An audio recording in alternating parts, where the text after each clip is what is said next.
يا أيها الذين آمنوا كتب عليكم الصيام كما كتب على الذين من قبلكم لعلكم تتقون.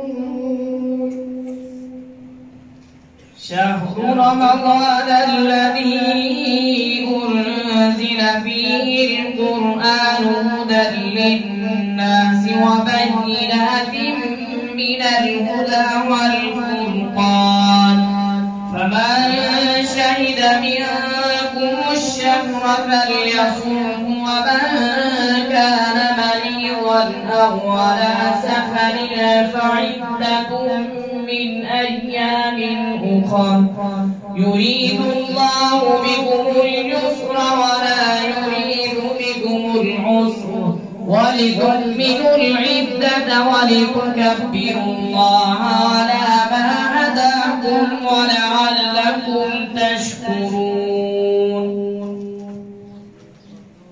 إنا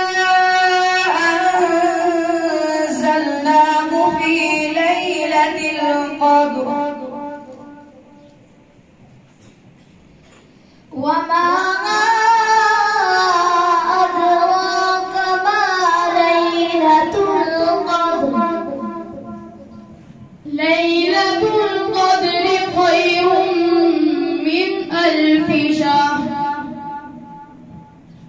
تنزل الملائكة والروح فيها بإذن ربهم من كل أمر.